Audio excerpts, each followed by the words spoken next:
seluruh jiwa raga kami untuk rakyat Indonesia. Indonesia di mana kekayaan Indonesia akan dipergunakan sebesar-besarnya untuk seluruh rakyat Indonesia. Itu tekad kami, itu perjuangan kami, itu sumpah kami kepada rakyat Indonesia. Saya tidak lagi akan panjang berpidato. Saya hanya menyampaikan seluruh jiwa raga kami untuk rakyat Indonesia.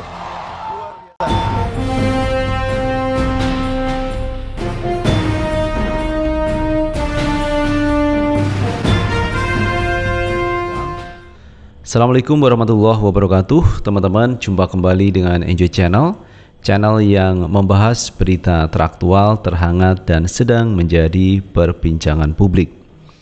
Sahabat Enjoy Channel, ada kabar yang cukup menarik untuk kita lihat, dan ini sudah tersiar di beberapa media sosial, media massa juga, bahwa hari ini Pak Jokowi mengundang 3 bakal calon presiden, yaitu Prabowo, Ganjar, dan Anies Baswedan di Istana Merdeka untuk makan siang bersama, dan tentunya ada diskusi-diskusi yang menarik di antara 4 orang tersebut.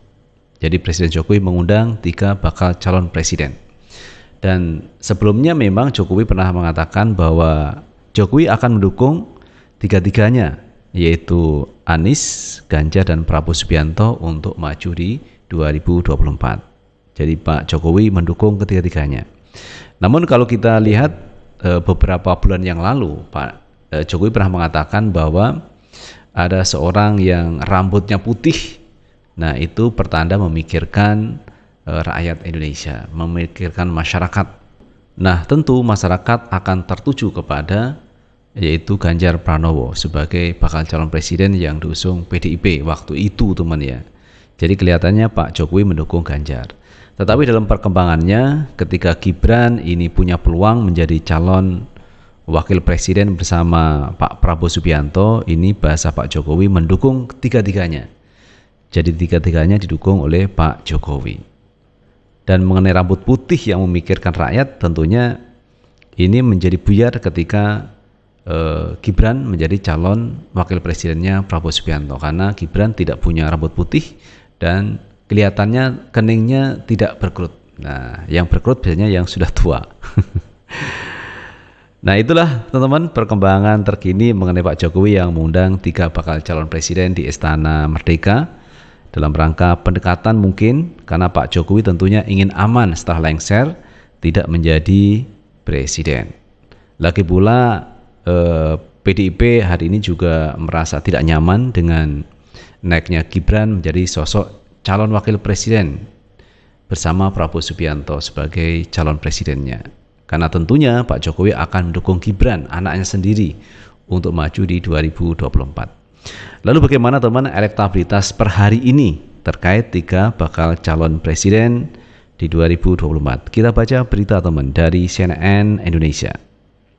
Sebaran elektabilitas survei di Pulau Jawa hasil berbagai survei. Sejumlah lembaga survei melakukan riset untuk memetakan elektabilitas 3 bakal calon presiden Pilpres 2024 di Pulau Jawa sejak beberapa bulan yang lalu. 3 bakal calon presiden yang dimaksud antara lain Anies Baswedan, Ganjar Pranowo, Prabowo Subianto, semuanya sudah didaftarkan ke KPU oleh masing-masing koalisi partai politik. Dalam survei yang dilakukan sejak beberapa bulan lalu hingga Oktober, Anies perkasa di Banten, Prabowo dominan di Jawa Barat, sementara Ganjar menguasai Jawa Tengah. Berikut elektabilitas 3 bakal calon presiden di Pulau Jawa menurut beberapa lembaga survei. Elektabilitas capres di Pulau Jawa versi indikator.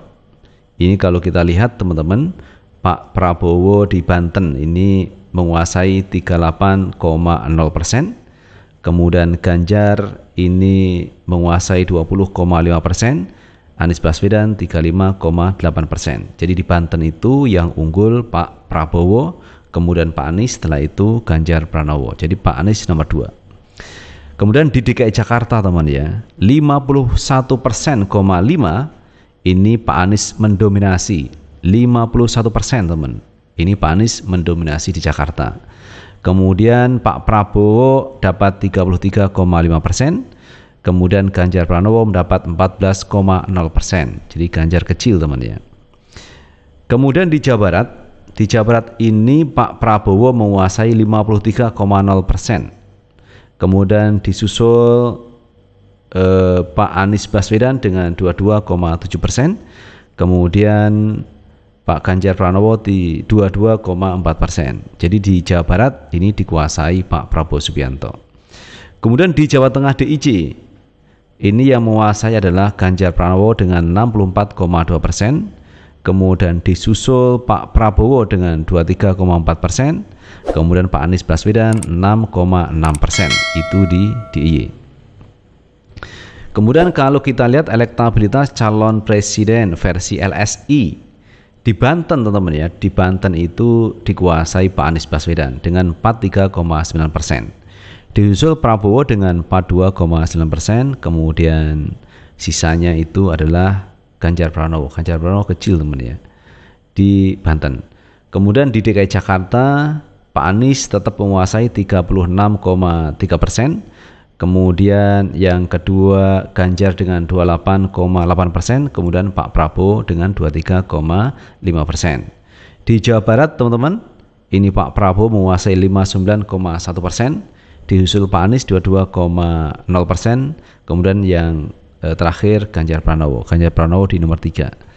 Kemudian di Jawa Tengah teman-teman ya, ini Ganjar Pranowo menguasai 50,8%, disusul Prabowo dengan 22,0%, kemudian sisanya Pak Anies Baswedan. Kemudian di Jatim teman dikuasai oleh Ganjar Pranowo dengan 50,2%, disusul kemudian Pak Prabowo dan sisanya Anies Baswedan. Nah itu teman kalau kita melihat sebaran dari hasil survei baik dari LSI maupun dari indikator politik Indonesia. Jadi kalau kita melihat masih sebarannya merata teman-teman. Kalau yang di daerah ini misalkan yang menang Ganjar, kemudian di daerah lain ada Pak Anies, di daerah lainnya Pak Prabowo Subianto. Jadi ini masih menyebar. Dan tentunya hasil survei ini terus bergerak teman, karena surveinya kan untuk hari ini. Hari berikutnya tentunya akan berubah. Siapakah yang akan menang di 2024 tentunya itu yang menjadi pilihan dari warga masyarakat Indonesia. Apakah akan memilih Ganjar atau memilih Anies atau memilih Pak Prabowo Subianto. Namun demikian teman, kalau kita lihat per hari ini memang ada kecewa dari PDIP, di mana Gibran sebagai kader PDIP justru mendukung Pak Prabowo Subianto dan menjadi calon wakil presidennya. Ini tentu membuat kecewa dari PDIP, karena ketika Gibran maju menjadi wali kota Solo ini didukung penuh oleh PDIP. Pak Jokowi menjadi wali kota Solo, kemudian Gubernur DKI Jakarta, kemudian Presiden, ini didukung oleh PDIP. Tetapi di ujung semua itu teman, ternyata anak Jokowi maju menjadi calon wakil presiden. Dan harapannya tentunya misalkan Gibran terpilih menjadi calon wakil presiden, berikutnya mungkin Gibran akan maju menjadi calon presiden. Padahal saat ini Gibran masih 36 tahun. Dan kalau kita lihat teman-teman, kalau kita lihat hasil di MK kemarin, hasil putusannya itu memang kontroversial, di mana syarat calon presiden dan wakil presiden itu kan 40 tahun. Nah itu digugat yang namanya mahasiswa teman. Mahasiswa menggugat tentang usia calon presiden dan wakil presiden. Akhirnya itu disetujui teman ya, bahwa syarat menjadi calon presiden dan wakil presiden usia 40 tahun atau punya pengalaman sebagai kepala daerah atau sedang menjabat sebagai kepala daerah. Dan tentunya ini mengarah kepada Gibran, karena ketua MK-nya pamannya sendiri Anwar Usman, kemudian presidennya Jokowi, ini kan masih satu keluarga. Maka tidak salah kalau muncul politik dinasti. Dan kemarin sudah mendapat kritikan dari Pak Anies Baswedan bahwa Indonesia, negara Indonesia ini bukan milik keluarga per keluarga, satu keluarga, dua keluarga, tetapi ini milik rakyat Indonesia. Negara ini adalah milik seluruh rakyat Indonesia, bukan milik satu dua keluarga. Betul tidak? Kita bekerja untuk mengembalikan itu semua. Dan kalau kita ingat dulu para pendiri republik ini, mereka orang-orang yang terdidik, Mereka memiliki semua kelebihan, tapi mereka mendirikan republik bukan untuk keluarganya. Mereka mendirikan republik untuk seluruh anak Indonesia.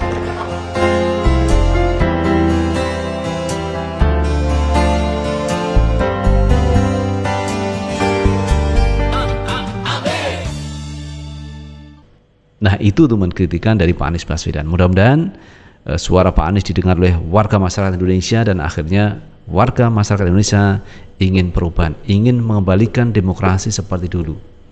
Jadi negara tidak dimiliki keluarga, tidak dimiliki oligarki, tetapi negara dimiliki oleh rakyat Indonesia.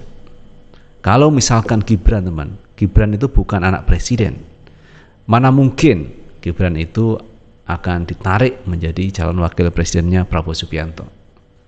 Mana mungkin, teman, Golkar ini mendukung, mengusung Gibran sebagai calon wakil presiden. Padahal Gibran usianya masih 36 tahun, belum mencapai 40 tahun, tetapi sudah masuk menjadi calon ini, teman, calon wakil presiden. Ini kan sesuatu yang luar biasa.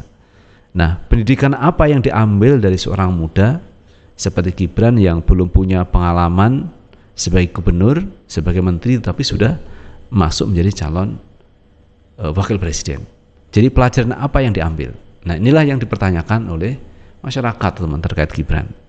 Padahal kalau bukan Gibran sebagai anak presiden, tentu Pak Prabowo tidak akan mengambil Gibran sebagai calon wakil presiden.